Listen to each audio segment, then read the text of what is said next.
I remember the first time I went into a Dick's Sporting Goods store, because now that my kids play, and they just built one in Naples a few years ago, so that's where I go and get all their equipment. You know, everyone thinks, because I was a former player, that people just send me stuff for my kids. I'm like everyone else. I got to buy their gloves, their batting gloves, their bats, you know, spikes, everything. So that's what I love about Dick's Sporting Goods, is it's one-stop shopping. You know, you can get everything you need for both my son and my daughter, who plays softball. And now with these batting cages that they're putting in their stores, now you can actually get the exact bat that they need that's going to make them a better hitter, because you can try it out in here with these monitors. You can find out the exit velocity, your launch angle, and all that stuff. You can choose a bat, the right bat for you, that's going to fit your swing and fit how it feels in your hand, and instead of having to guess and hope it works for them. I do not play softball. The only thing I can do right now is golf, and that's because the course I belong to, I can drive right up to my ball. So if my first step's really good, my next 500 really are awful. So I try to play a sport where I don't have to walk a whole lot or move a whole lot, and I found out that golf was that sport. You know, I have people all the time ask me if I still go into cages and hit, and no. I have no desire to ever hit a baseball again as long as I live. I've done enough of it. I've swung enough. My fingers are arthritic. It's hard enough just to golf. I couldn't imagine trying to swing a baseball bat with the vibrations that come with it, and take a chance on not being able to play golf for a while. That would really upset me. You know, I think the biggest career accomplishment for me was, even though we lost the World Series, getting to play in a World Series was the best career accomplishment. You know, I grew up in a tiny town, so I guess one of the accomplishments was getting drafted to play professionally. So I thought that was a pretty neat accomplishment, since I was the only one in my town that's ever been drafted in a pro sport. So I thought that was a good accomplishment. But getting to the World Series, even though we lost, like I said, it was just an unbelievable experience. You know, you reach the pinnacle. There's only 2 teams left playing. All baseball fans their eyes are on you. You kind of felt it, you kind of knew it, but it was nonetheless, it was an unbelievable experience. And even though we lost, I still wouldn't trade it for the world.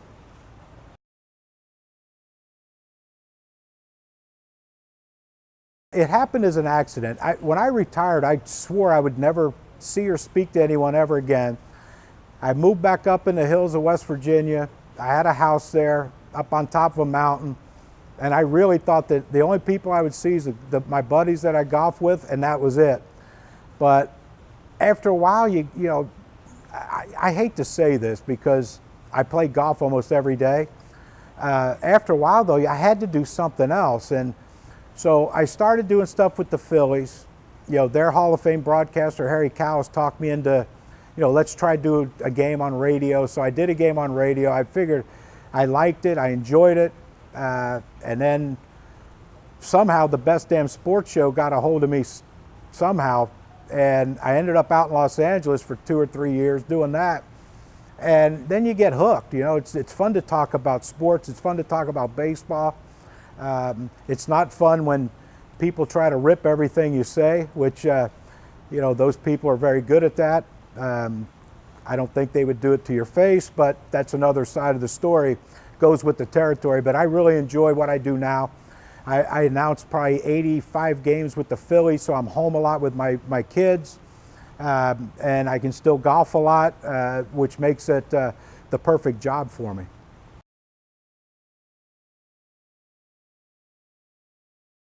The Red Sox, to me, are still the team to beat. I love the way they play the game. I love that they're mixing the new school sabermetrics and analytics with the old school stealing bases, hitting and run, putting guys in motion, making quality outs, which a lot of teams nowadays don't think that's the way to go.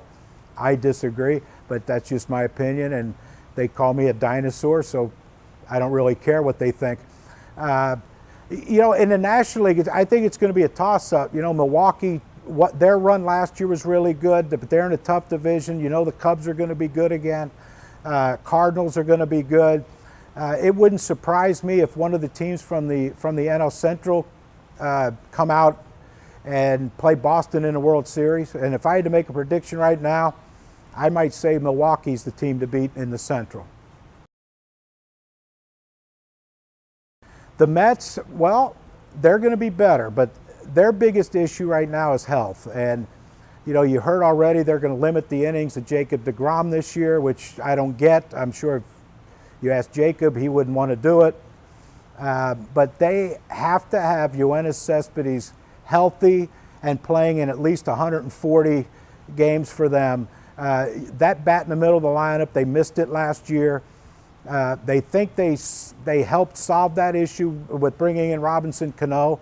You know, with the suspension last year of Cano, you don't know what's on the table for him this year. I think it's a wait and see. But if those guys perform like they're capable of performing with that young, dominant pitching staff, they have a chance to do some damage in the East.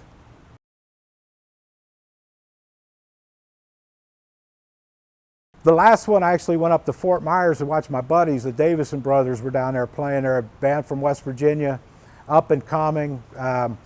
They try to get me to come on stage with them every time I'm with them. I refuse because I've never sang in public, but we have written some songs together. I have sang some songs with them in a studio by myself, thank goodness. And it's something that I really enjoy. And I think this year could be the year that I start doing more writing. Now that I have free time when I'm with the Phillies, traveling with the Phillies, I'll start writing some more songs, and we might have one coming out that we wrote. We're going to get it recorded this spring, and hopefully it gets out on radio by the summer. Yeah, make sure you have the right equipment. That's the toughest thing. You know, so many parents want to buy stuff for their kids and they buy it bigger so they can grow into it. You don't want to discourage them by being uncomfortable with the glove or with the bat that's too big, too heavy to swing, and say, well, in 2 years he'll grow into it. We don't want to buy another bat next year. You have to get something that's comfortable because there's so many other options for these young kids as far as sports go, soccer being one, lacrosse being another, that kids are gravitating to because of you know, maybe being uncomfortable playing with a bigger glove or a bigger bat, and they just feel like they'll never get used to it, so we'll go to a different sport. Go to Dick's.com/thecage. Over 500 bats, 1,000 gloves, either in store or online, or go to your local Dick's. Come into these batting cages, find a bat that you like, swing it. It'll tell you if it's the right one for you, basically. It'll basically pick the bat for you.